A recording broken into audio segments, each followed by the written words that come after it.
This is Art364 Part 9.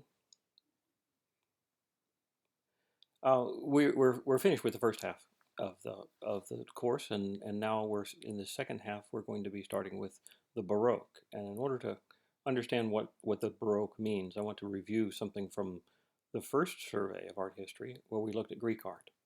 And if you remember, back in those days, we talked about the Greek Kouros figures in the archaic phase right here at the beginning, and then it moved to the early classical phase, and then there's classical, and then there's the later classical, and then the Hellenistic with these two, if you remember that sequence. And I told you when we looked at that sequence that this kind of sequence, the way it progresses, is very similar to other uh, uh, ways that similar sorts of sequences occur in art history a lot. Things usually begin with a kind of an archaic phase, which is characterized by being a little bit primitive. And then as you move along, they move in a progress towards some goal. And here they're moving towards an ideal figure that is in direction of naturalism, but to this ideal type. And then after they got to this type, they sort of went, they needed a direction further, a different goal, because they had accomplished this goal and there wasn't any way to get any more ideal than this. So they added something else, and in this case, it was to increase the sway of the contrapposto pose. Instead of being a timeless image, as these all are, this one has uh, it stops at a moment in time where a story is being told. This is Hermes and the infant Dionysus, and they're interacting with one another. So this has many characteristics this has, but it also is moving in a different direction. And then this one, as you go to the Hellenistic, it's much more emotional, and of course in this one it's more extreme in terms of emotion and action.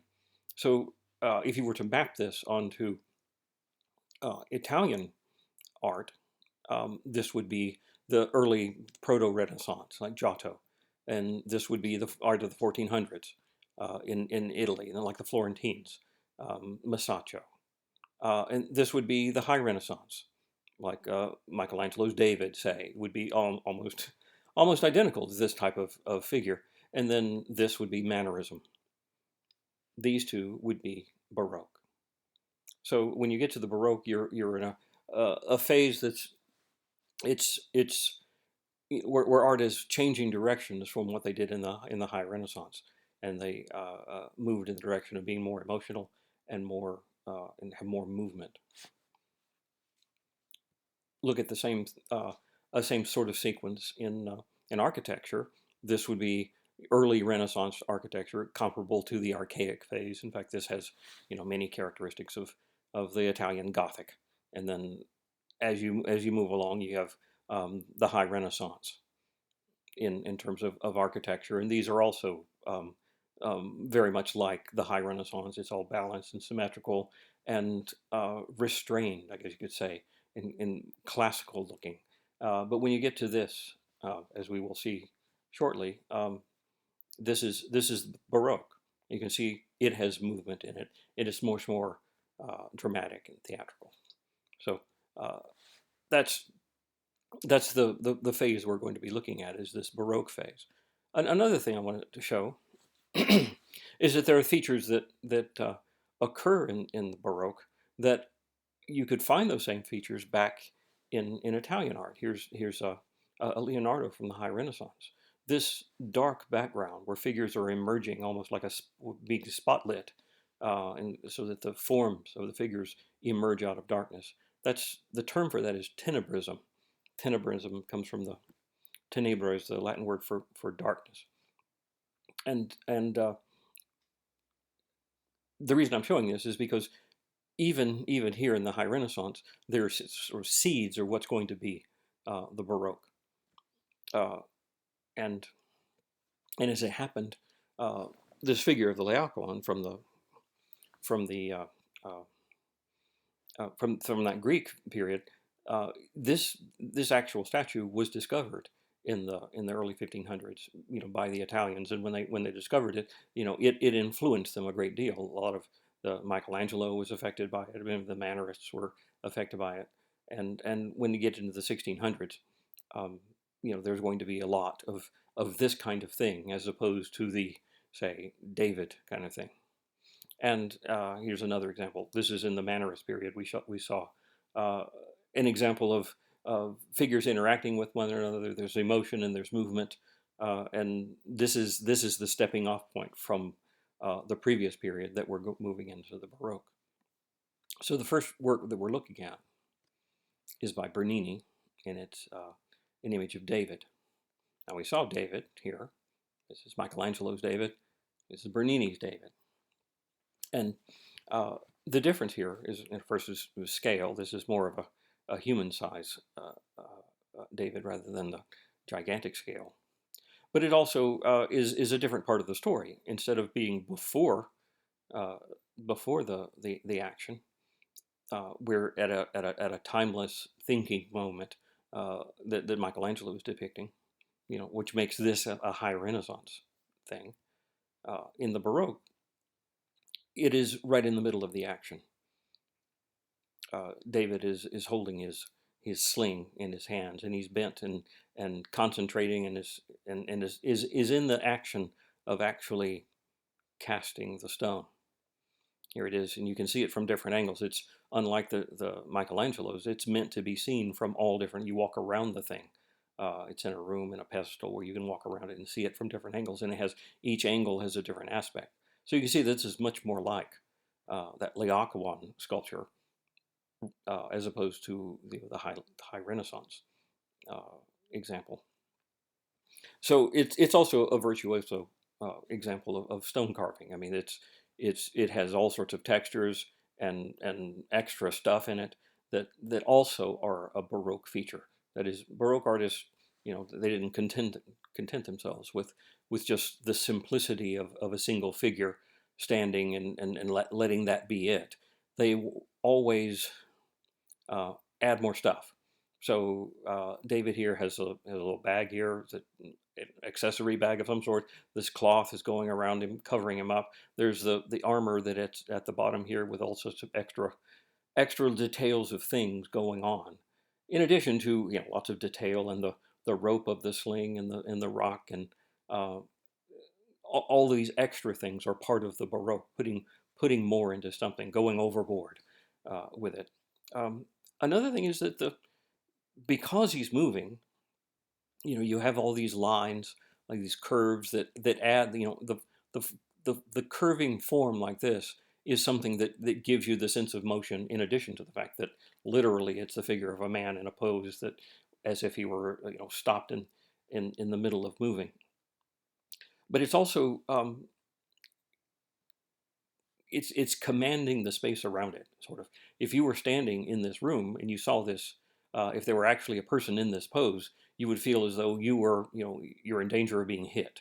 And so since there's action and he's in the middle of it, you imagine that it's continuing and that he's commanding this whole space around them. And in terms of all these arcs are moving.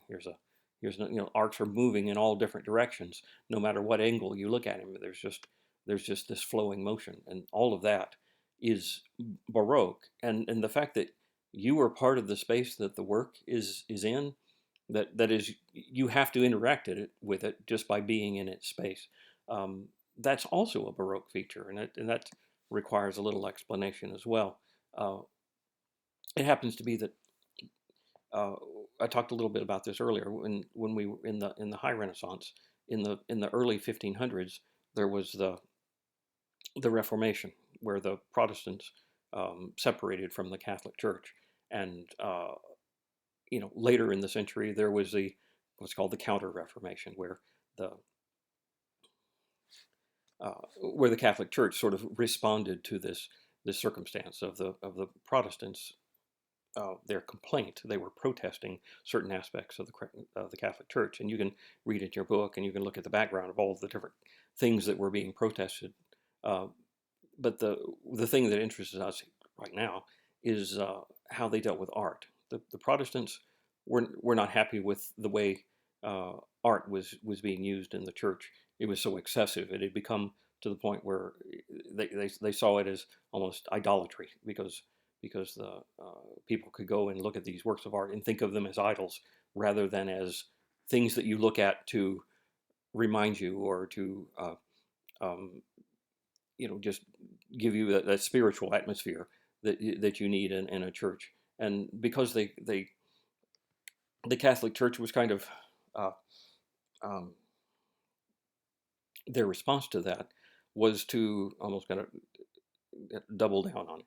They wanted to continue having art, but they wanted to make uh, give some instructions of what art should do and what it should be in their churches. So as to show the Protestants, this is, it's perfectly fine to have art, and that you should have art, and it should do these things. And the things that they wanted to do was to use it as it's like a proselytizing tool. You come into the church, and the art sort of brings you in, and that you are part of that of the art, and the art is doing something. Um, it's sort of helping you, direct you to God, or to a religious experience. So many of the things that they chose to represent in art in churches were things that were emotional things, or things that there's something about the picture, or in this case a sculpture, that makes you part of it. So it draws you in, and something that you can relate to. All these things are Baroque features that are in art, that are the result of um, the Counter Reformation. That all occurred in the Council of Trent, which is in the middle of the 1500s. And in that council, which took, I don't know, it's just like 10 or 20 years long, the council occurred.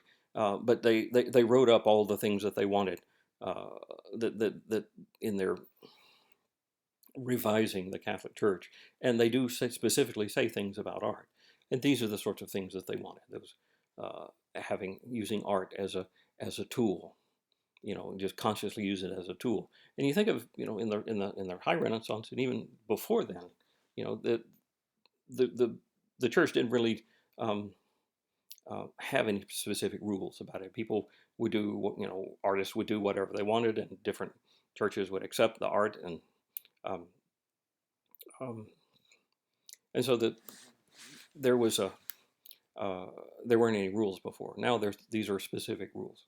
So Bernini here is doing a work that has those features. It has emotion, it has action, it's movement, it has the uh, you interacting with it, the viewer interacting with the thing. So that's the first example.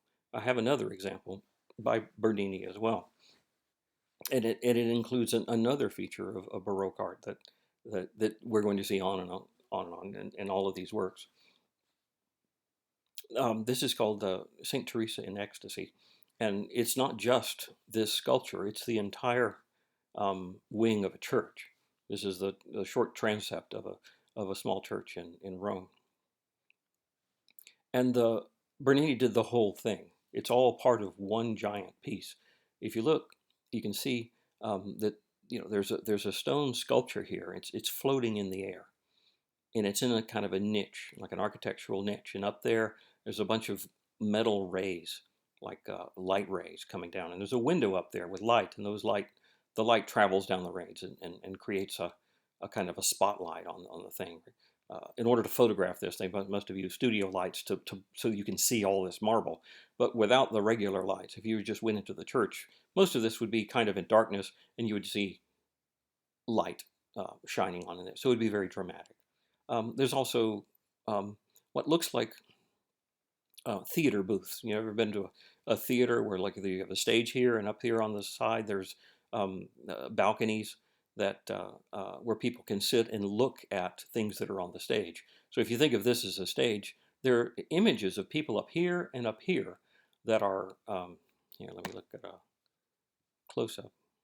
These are the donors. I think the donors who paid for this sculpture and for this entire uh, multimedia extravaganza, in order to do what donors do. They're sort of showing off their wealth, and also paying to as a kind of an indulgence thing. Indulgences, by the way, were one of those things that the Protestants were protesting against. But they're up here looking at this event that's going on down here. So look at this as a big theater stage. And theater is going to be a big part of the Baroque, because when you think of theater, where people, you have an audience and you have something going on the stage that you're looking at, that when we talk about theater, and another term for that is dramatic. When you describe something as being dramatic, it means like something that you would see in a theater. And theaters were different, had changed from the the prior centuries to the 16th century. They, instead of being outdoor things where they would be taken, which would occur in the sun, in daylight, where people would, like in the 1400s, it was common to have passion plays or nativity scenes where people would dress up and perform some sort of story from the Bible. In the 1600s, they started having actual buildings where you would go in and there would be a theater and there would be lighting, and they would have all sorts of elaborate things to, you could create spotlights and things to use lighting to create emotional effect or dramatic effects. And that's going to be a part of the Baroque as well, is the way theater, things that happen in theaters will be like things that are in works of art. And this is a great example. This is, further on into the 1600s, and it's, the full-blown everything that you can imagine that is in this picture. All this elaborate marble sculpture and really expensive looking exotic marbles that are cut in such a way so you have all these patterns. It's just over the top eye candy everywhere you see, and it's just to overwhelm you with textures and colors and wealth everywhere. And that is all to create a stage upon which this drama is unfolding. And the drama is another aspect of the Baroque that came from the Council of Trent that I'm talking about. Is they one of the things they wanted to emphasize with art specifically was martyrs, that is, people who had died in the faith, and there are lots of Baroque images of martyrs. But also ecstatic experiences. Ecstatic experiences are the kind of things where you have, monks and nuns and other religious people who are who get into a kind of a mystical trance, by contemplating God, contemplating the mysteries of Christianity, and they get into some emotional state. And this particular one is named Saint Teresa, who was a nun who got into this. Here we are. Who wrote in her diary the experience she had where she was praying and she got into this ecstatic state where she imagined that she was being stabbed in the heart by an angel with a flaming arrow, and that it was really painful, but at the same time it was it was ecstatic experience, and that deep religious experience that she described was something that was a popular thing that they printed her diary and published it, and people thought it was a wonderful thing, and it was an example of the kind of things, the relationship with God that the Catholic Church wanted to promote. So it was a perfect subject for a sculpture for Bernini, because it has the opportunity to express emotion, to use this theatrical setting to show off the kind of experience that the church wanted people to have. That is a close emotional bond with God. So what we're looking at is as a kind of a fantasy of what the artist imagined that this nun was experiencing, and using the stone to express what she's feeling. So he's got this big rock, you can see it there, which is representing a cloud she's on. She's like floating on a cloud, and I don't know how they did this, but it's actually unsupported underneath. The support is behind it, is hidden. just like something that would be in a theater when they want to have some sort of special effect. They use little tricks and things so that the audience makes things look like they're floating or flying or anything like that. I guess there's some iron rods or things that are held up from brackets in the back that are holding this thing up. So it's a very heavy piece of stone, and it's carved in this way so that part of it is very rough down here, and then the smooth drapery that she has, but the drapery is rendered in such a way that it looks like flame.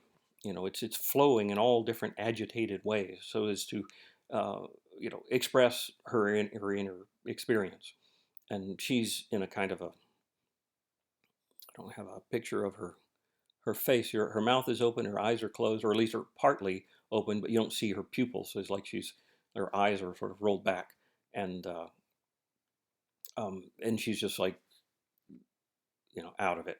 And the angel, look at the angel here, also has drapery that is just swirling around the figure, and it also looks like flame and fire, or running water all over the place. So lots and lots of motion, lots of emotion being expressed, and it's just, look at this gentle hand holding up her garment so that the angel can run her in with the sword, or with this arrow. There's the arrow right there. And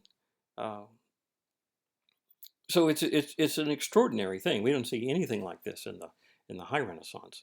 One is that there's no,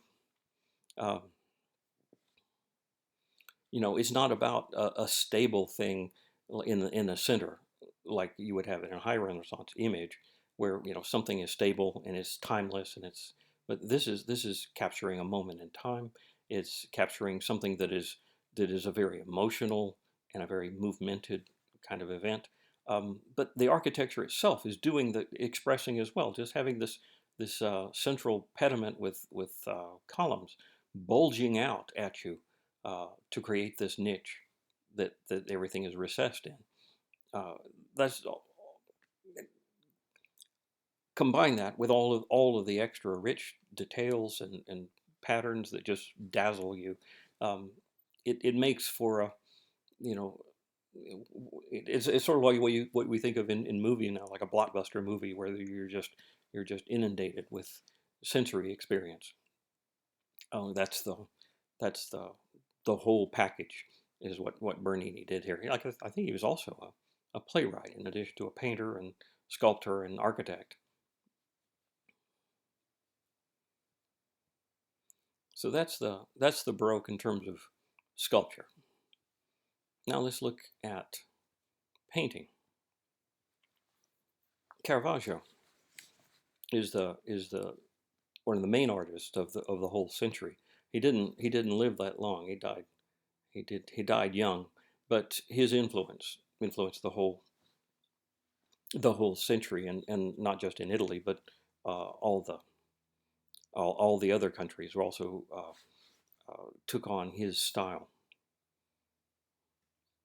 Caravaggio made these paintings. This is big, large canvases that are in churches. This is the Conversion of St. Paul, and this is opposite in a church to the Crucifixion of St. Peter. And when you look at these, and also the one on our list here is the Calling of St. Matthew. So looking at these, one of the things you see that's consistent with all of them is that they all have very dark backgrounds, and they are illuminated by a bright light, which picks things out of the darkness so that forms are emerging from the darkness. That is tenebrism, and it was a very rare thing before the 1600s to have any tenebrism at all. There's only a few. I think the Tintoretto we had on the test, the Last Supper by Tintoretto, was also a tenebristic picture. But it was an anomaly. It wasn't something for that defined that whole century. Here, tenebrism is part of it because being like a theater, being like a drama, like a theater, is something that was promoted by the church, because it looks like the kind of thing that you would see in a theater, like something happening on a stage. So you're part of a scene. And in this one in particular, because this is, so you can imagine this big canvas in a church, where it's on a side wall, and on the wall that's perpendicular on this side, there's a window up here, and where that window is, the light from the window is exactly lined up, so the light in the picture is like light coming from that window. And before, I mean, we saw this in, we saw, 200 years prior to this in the Brancacci Chapel with the tribute money by Masaccio. But there, it was just a little bit of a dramatic trick to have that. But here, it has a greater meaning in that what's happening in the picture is something that could be happening right now that you're watching, and what's happening in this picture is the calling of Saint Matthew. Christ is here, and he's almost completely covered up. He's just his hand here. And if you recognize that hand, it's very much like the hand of God from Michelangelo's Sistine ceiling from the creation of Adam. So there's Christ over on the right, just emerging from the shadow here. Peter is standing in front of him, and there's a group of people who are, like the people who would be in a tavern, a bunch of locals. They're wearing the kind of costumes that would be common in this time period. He's pointing. We don't know. He's probably pointing at this guy as being Matthew, though he could be pointing at this one. He's gesturing as he could be saying, "Who, me?" Or he could be pointing at this guy. It's not entirely clear. But one thing that we do see here, that we didn't see in the High Renaissance, is that it's a dramatic story being told. It's capturing a moment in time rather than a timeless image. It has images of people who are very real looking. They look like actual people that you might see, like the faces. They look like and Caravaggio did this. He would take models from people he knew, sometimes like homeless people. He would get them and copy their face. And he was wearing costumes. This is the sort of costume that he himself would wear. This would be the kind of costume of the like a gang member, people who had swords. The Rome at the time had lots of gangs, and they were lots of criminal class of people, and that sort of thing was appropriate for this story, because in the story, I think Matthew was a tax collector, and he was, in a rough crowd, and Jesus calls him out, and he said, follow me, and so that's what's being told, but it's being told as if it's happening right now in Rome at this time. So all of these things, all of the way light plays over the things, looks absolutely real, and it looks like something that you can identify with, and that's part of this Baroque change from the High Renaissance, because of the Counter Reformation, because you see that the light in the picture is like the light that's shining in the actual room that you're in. You see the people, and they look like the sort of people that you would see on the street. You see the costumes; they're the sort of costumes of people that you recognize as being contemporary costumes. And the gestures and everything looks absolutely real. It looks like the kind of thing that you could see actually happening. Nothing is idealized. There's no interest in the kind of things that the Italian High Renaissance artists were interested in, were with timeless images that were very stable. They look like everything is just in an otherworldly realm. This is bringing everything down to earth and real. You take a quick look at the other examples, as you can see that is consistent. Dramatic lighting, the reality of this. This is Saint Peter was crucified upside down, so they're having to turn the cross upside down and lift it, and apparently it's a difficult job. And he's using that as a way to show it. Not Saint Peter already upside down and in the center of a picture, but the action of moving the thing, and that makes you see the reality of it. Even the dirty feet of this person who's doing the lifting down here, and not seeing this guy's face because it just and this guy's face being in shadow. Uh, all of it is to create a sort of a gritty realism. Here again, um, this looked like the figure. This is Paul on his horse on the way to Damascus, and he's knocked off his horse, and he sees a vision, and Christ is calling him, but he's fallen off his horse in such a way like it's almost like he's falling out of the picture. Like he's right here. If you were standing looking at this, he's fallen into your space almost, and that aspect of Caravaggio is so strong that all the artists of the period are going to it's going to capture them, and it will go throughout the whole century, and through the Spanish art, and the the Flemish and the Dutch and the English are all going to take on this. And I say all, but it's really one of two currents. There's two currents, and the other one is one where there is an extension of essentially the High Renaissance, where the art of the High Renaissance, that idealism is in another group of artists led by Caravaggio, which is not going to be on your list. But if you want, you can read about it in your book. He did lots of ceiling paintings, and paintings that have a different kind of visual extravaganza, but those are ideal, and that's another current that occurs in the Baroque. But it also has that emotion and motion that I'm talking about. But the one that we're looking at, this current, is the sort of the Caravaggio current, is the one with realism and tenebrism and aspects of the pictures that are bring you into the picture, make you part of the scene. All right, let's look at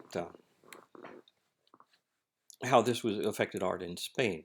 We have two artists. One is called Zurbarán, another is Velazquez. Zurbarán was an artist who also affected by Caravaggio. This is an example of tenebrism. We have a very dark background, and light is picking out the forms of the figure. But it illustrates one aspect of the Council of Trent. One, in addition to ecstatic experiences that they wanted people to see, it was also examples of martyrs, and this is an example of one of those. And there are many in the Baroque period. In fact, this is not an example of it, but lots of them are ones where they want to show all of the gruesome agony of martyrs as they were killed and gave their lives, and they were that's part of, as another aspect of wanting to bring you into it, is to, when you look at it, you cringe, and you just feel the horror and terror of the experience. But in this one, we're looking at a martyr who's already dead. He was someone who gave his life for other people. I think he was in in an exchange, like a prisoner exchange, where the Moors or the Mohammedans had captured some Christians, and the order of monks was ones who went to exchange themselves for those captured ones. So he was martyred that way. But what we're seeing here is after his death and the peace that comes. Well, we know that he has given his life for God, and that he's an example of for other Christians. This is, you should be so good as this example, as someone who's given his life. So the artist, instead of having strong diagonals, which is another aspect of strong diagonals, where there's motion, and there's here diagonals like this. Diagonals are a big part of the Baroque. He shows you a rectangular shape. This is stable because he wants to emphasize the peace. But he doesn't want you to forget the fact that he's been martyred, that he's experienced all this trauma. And the trauma is expressed with the cloth. all this cloth is just um, rendered in this way with light and dark and movement, so as to show that sort of like the experience that is just past, like after a storm, there's still clouds up in the air, and it's um, uh, there's still motion going on, and the rumbles that occur after this big event has occurred. But otherwise, except for a little bit of diagonal here, a little bit diagonal here, these limp hands up here, everything fits snugly in this rectangle, sitting on its base. So it's all calm and peaceful.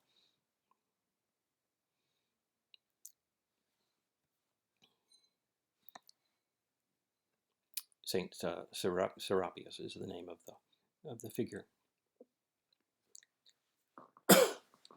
So Saint Serapion is the name of the picture, and the order of monks is indicated by this one example of color. Everything else is achromatic. I mean, it's black or brown in the background, and this white uh, uh, outfit that he's wearing. But this little bit of color indicates that order of monks that he belongs to. All right, so that's Zurbaran. And the next is Velazquez. We have two works by him. Velazquez had a very long career, and we have one example of work from his early career and another from his later, where he became the court painter for the Spanish royalty. But in this early work, it's very much influenced by Caravaggio. And you can see it is the tenebrism, dark background and light picking out like a spotlight, the forms of things. But in this case, it's not a religious picture. It's called a genre scene. Genre means a kind of scene that's depicting everyday life. It isn't supposed to be a particular event or a religious event or a mythological thing. This is an actual street in Seville. It's called the water carrier of Seville, a town in Spain. And this person is an actual person who was a water carrier, like a workman, and his job was to carry this big jar of water and offer people, sell people drinks of water. And here's him handing a glass to this young boy who's apparently a little bit more well-to-do than he is, and somebody who can afford to buy a glass of water from somebody on the street. Uh, so it is like Caravaggio in that sense. It's real people depicted, as realistically as he could. I mean, these are, all the wrinkles in his face, the expression, the kind of almost like a psychological profile of the person. So you can see the kind of person he is based on his facial features and his expression, and the way the boy is represented. His head is tilted a little bit. He's partly in shadow, partly in light.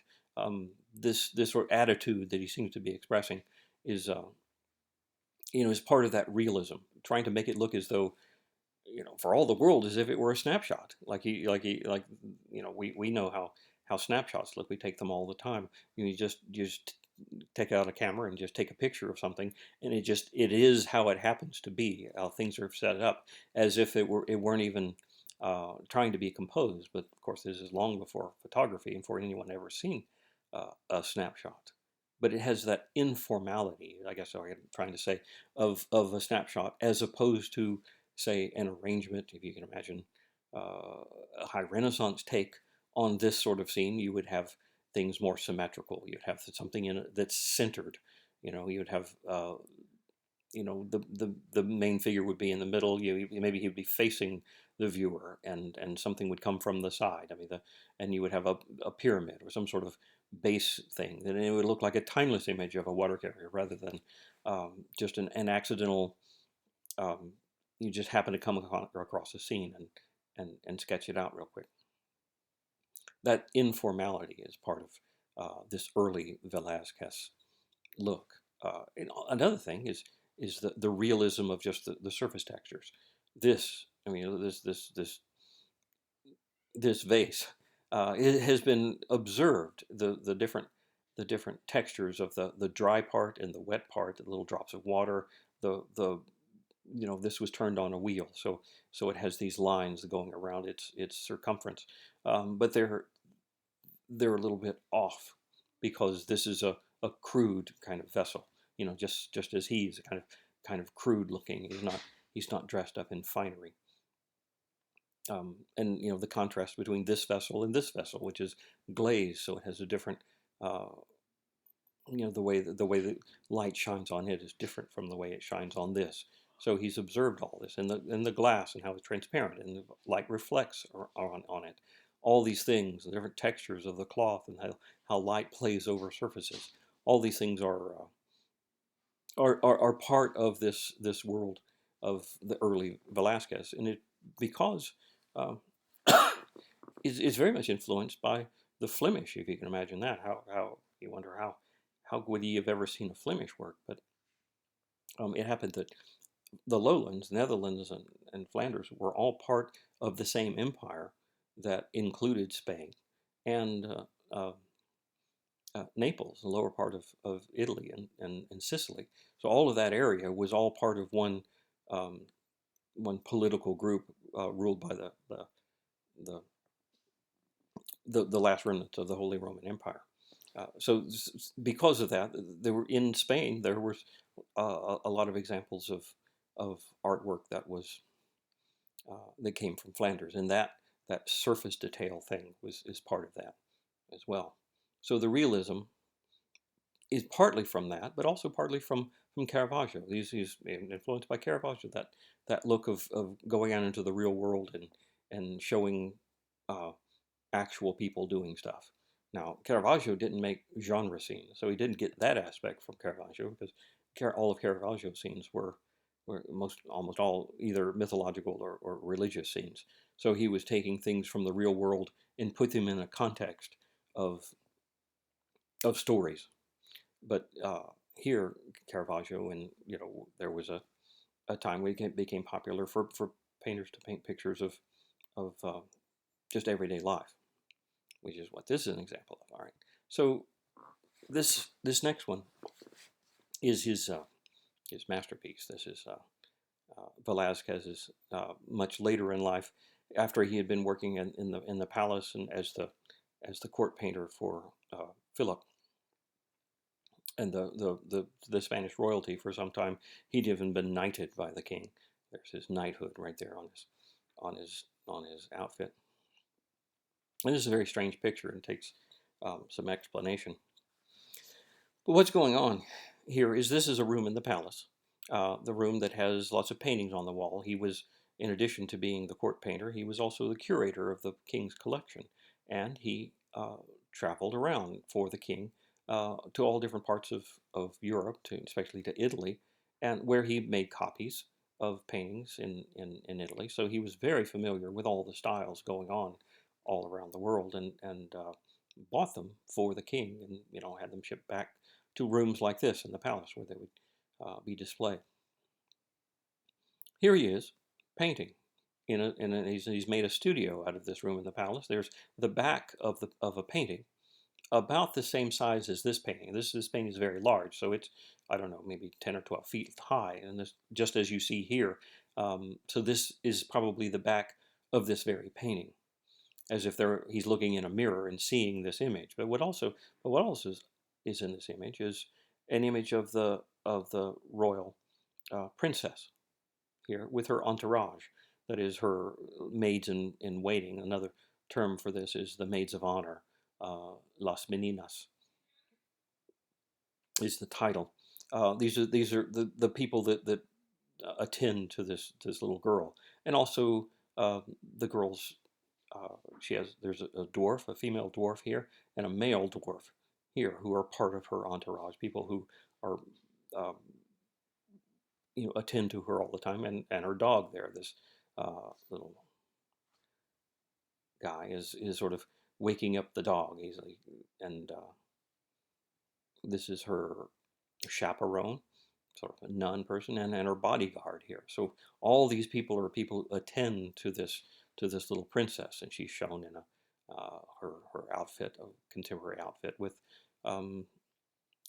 flowers and all sorts of the silvery looking silk kind of material, and this her attendant is kneeling down and offering her a little tray with some bottle on it, a little cup, probably a drink of some sort. And then you have some other man back here that's part of the royal court back in the background. I think he attends to the queen, and the king and queen are seen here, which appears to be a mirror. So if the king or queen appear in a mirror, that means that they are in the space that the viewer is in, looking out at this scene as if they are looking at the king and queen. Perhaps, illusionistically, the fiction here is that the artist is looking at the king and queen and making a portrait of them. That's the portrait that he's making of the king and queen, and we can only see them in here in the mirror. But at the same time,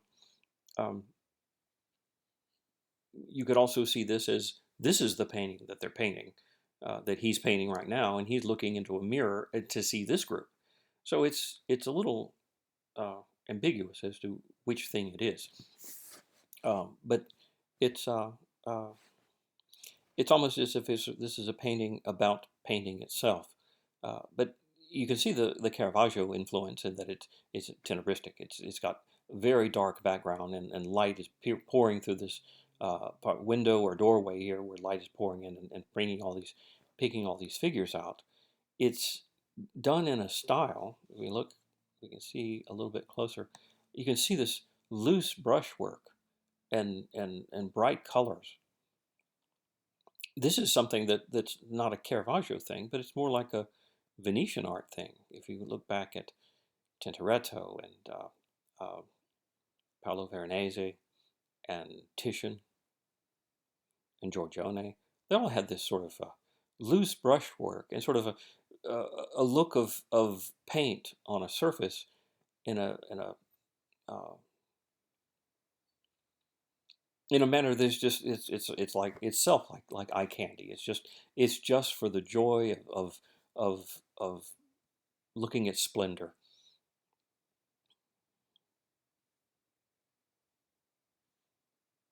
And that sort of loose brushwork is even looser than I think of the Venetians doing. Is combined with the tenebrism of Caravaggio. If we look real quick back at Caravaggio, he didn't have the loose brushwork. Everything is polished and smooth. There's a better example here. Everything is polished and smooth, so that you don't see brushstrokes. It's looking about every form is clear and precise, and when you do have edges, the edges are linear. When you look at Velazquez, things sort of blend. One object blends into another, so that the texture of painterliness unifies the picture, so everything has a kind of a painterly quality to it, so that it all unifies in that way.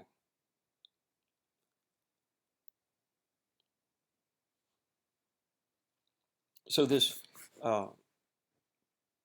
combines features. So if you would look at this and you say this isn't just like a Caravaggio at all, and it's not just like a Venetian picture. Venetian pictures that we think of as the Titians, for example, don't have this dark background like this, with light pouring in from the side and picking out figures. So he's taken little bits from different artists, because he was the sort of artist who, in his career, he was able to travel around and see different things and create his own style based on bits of others. All right, let's go back and look at architecture again. As I said, this is Baroque architecture. So we've seen how the sequence from archaic to Hellenistic is parallels the same sort of thing that happened in the Renaissance and the Baroque. So that this would be comparable to the Hellenistic style, where it's much more emotional, much more dramatic. You have motion. Instead of normally architecture, this is an architrave up here that the columns are bearing, but the columns it's moving. This curve right here and this curve right here, so that the whole thing swells out towards you. Here's another image of it. Just this swirl. I mean, I don't think anyone in the Renaissance would ever think of doing such a thing. It's extraordinary in that sense. And um, you know, they were looking at, when in the Renaissance, when they were getting these forms of columns and architraves and tablatures and stuff, um, they were getting them from classical Rome and Greece. And in classical Rome and Greece, they never did this either. This is a new thing for this period, and they were able, this architect was able to pull this off, um, because this is such a small church. I mean, when they made big giant churches like St. Peter's, which were being made at the same time, they're much more reserved. They don't have this big sweeping curves and stuff. But this, if you contrast this building with the previous high Renaissance buildings, um, it's the same sort of change as between Michelangelo's David and Bernini's David. You know, things are now in motion. That when you look at it, that there's stuff going on. It's a more of a more decorative, more uh, uh, more for the senses, more things for you to, you know, wonder at. You know, it's not supposed to be timeless and clear and simple and you know, perfect the way high Renaissance things would be. Look at the figures up there on the cartouche. Do I have a? Yeah, here's one of these. Just adding extra things everywhere. There's no place for your eye to rest. Everything has to have extra carving, extra texture everywhere. Uh, the figures of these angels holding up this cartouche are you know, they're almost, you know, separated from the background. They're not relief sculptures. I mean, they're almost full figures, and they're floating. It looks like it's floating, and that look, or the kind of, is the kind of look you have in theaters, where you have scenes where like things are flying around on stage because they have figures, you know, held up by ropes or something, to make it look like you're looking at this extravaganza. Let's look on the inside of this church.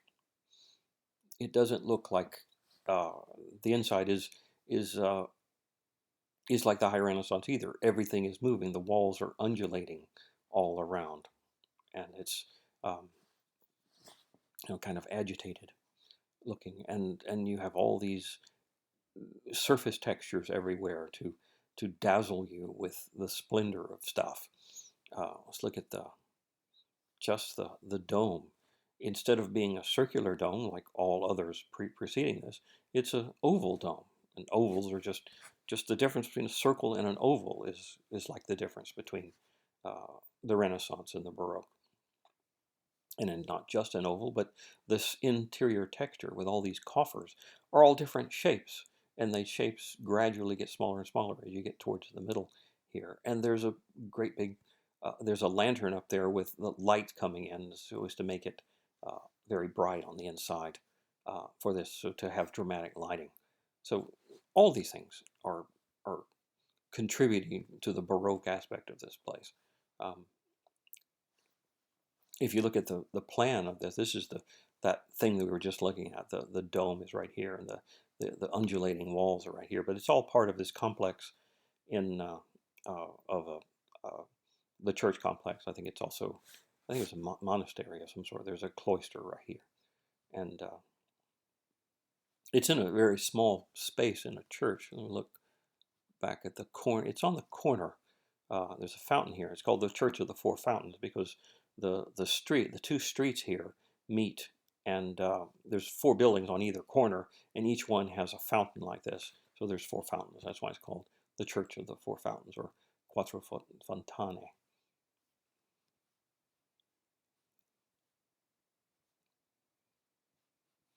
Okay, so that's Baroque architecture. Now, let's look at painting in a different country. This is a Flemish painter named Peter Paul Rubens.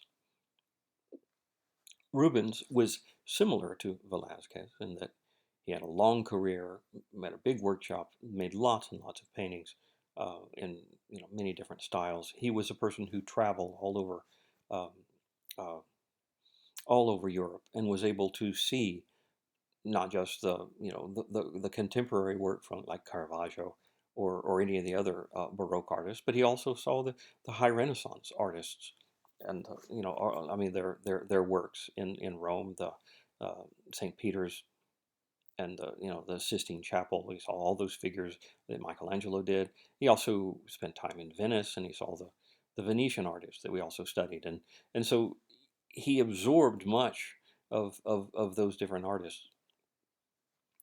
Here's the image of the work that we're currently looking at. The first image I saw was just this middle part. It's a triptych with 3 different panels.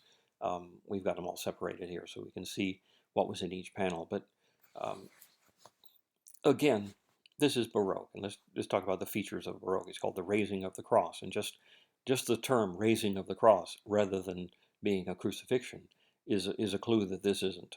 Um, we're not in the Renaissance anymore. In the Renaissance, you would have a crucifixion where you would have Christ on the cross, and it would be symmetrical and balanced, and whatever on the left side, let's say Mary's on this side and John's on this side, would balance them out, and all the other things that would be in a Renaissance picture. We're not seeing them here in that way, because in the Baroque they want to see and to show you the action of the thing. So it's the raising of the cross rather than the cross already being up. Raising means that it's a something that is occurring at a moment in time. So it's not the timeless high Renaissance thing, but being in a moment in time it's in the process of happening. And if you notice that this cross, instead of being parallel to the picture plane the way it would be in a Renaissance thing, is going back into space. In fact, it's the base of the thing is coming towards us, and that when they finally get it lifted, it will be in our space. That it will that in order for this to this action to be completed, it's going to be in our space, similar to what what I was saying about the Bernini's David before. When he fires his sling, he's going to be in the same space that you're in, and you might get hit, and that bringing the viewer into the picture is a Baroque aspect of it. Also Baroque is the tenebrism, the darkness with things being picked out with light, but not so much as a Caravaggio. It's more like a Venetian painter, like if you think of say the supper at the let's see the one like by Paolo Veronese, that was originally titled The Last Supper, where it had just and again an extravaganza of figures just filling the thing with splendor. That was a Venetian thing from the Manners period. Well, in the Baroque period, they're also doing that. So this is an artist who was influenced by those people, by that art, and so he's filling it with all sorts of extra stuff. Um, you have a lot of people who are lifting this cross, and they're not just regular people, but they're huge, Hercules looking figures, bulging muscles, and in a twisty, turny poses that indicate the strain of what's going on. This is like the figures that are in the Sistine Chapel, especially in the Last Judgment by Michelangelo, which he saw, and he probably even painted a copy of it. So he knew those figures, and so he includes that as part of the thing, but he makes them being part of an action, uh, so that unlike the figures in the Sistine Chapel, these are actually doing something. They're making something happen, an action that you're watching happen. Why is this one wearing armor like this? Is to give the opportunity for the artist to show off this other texture, the metallic texture and painting. So it's more like eye candy again and splendor. And why is there a dog here? Well, there's dogs in Venetian paintings too. I mean, they're not part of the action in the sense that they need to be there and to tell the story. They're just adding an extra level of stuff, and just to fill in extra space. Here's an opportunity. There's a blank space here. Let's put a dog there, and not just any dog, but a dog with lots and lots of curly hair, which will show off yet another texture and have him uh, expressing himself with a smile and tongue waving and in an action pose. Same with the horse over here. it's not just a horse standing. He's in the process of moving. His legs are in the process of motion. His mane is flowing and making all sorts of motion that way. And this the Roman centurion is directing the workers here to do these. This is the two thieves that would otherwise be on either side of Christ during the crucifixion, but they're in the process of uh, being posed for their own crucifixions. So just more action, more violence, more effects going on, and then Mary on this side. Um, Actually, this is Mary here and John on this side, and some other figures like Mary Magdalene, I guess, and just extra other figures, just to give examples of more voluptuousness, more texture, more movement everywhere. That's all those things, go into making something Baroque. So Rubens had this studio where he made these gigantic pictures, and he had a big uh, group of workers, assistants that that worked with him, and some of them were specialists. Like there were probably people who specialized in armor and metal. There were people who specialized in in animals, and they would paint that part of the picture, whereas Rubens would just design the whole thing and then be the person responsible for putting the finishing touches on it. But uh, it would be a group effort making such a big work like this. One of the workers from his studio became an artist in his own right. His name is uh, Van Dyck, and Van Dyck was once he separated from the Rubens studios and became an independent artist. He worked for the King of England, Charles I, and here he is making a portrait of Charles I in out. It's called let's see, it's at the hunt, I guess. He's surveying his lands, like he's standing here on a promontory with his horse and his groom. I guess this is the groom back here, and another assistant back here who's holding the horse. And he's standing looking at us in this pose, and uh, and just being a king.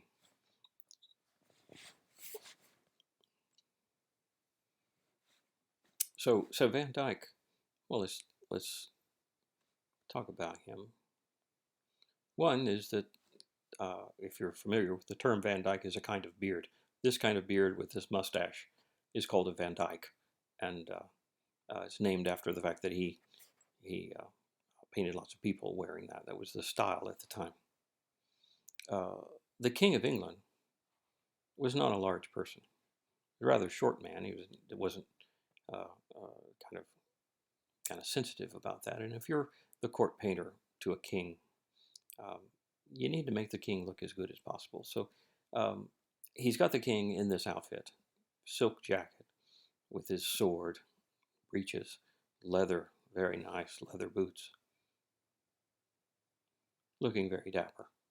And he's standing here, and he's made to look as though, if you imagine where you would have to be to see him in this pose, we have to be actually lower than he is. We're sort of looking up to see him, uh, even though he's a short person. Uh, he's made to as if he's taller than he really is. And also, his attendants here is much shorter than he is. That he's further back in space. He's leaning back. He's in the kind of in the darkness, and this boy back here, of course, is much smaller because he's a boy.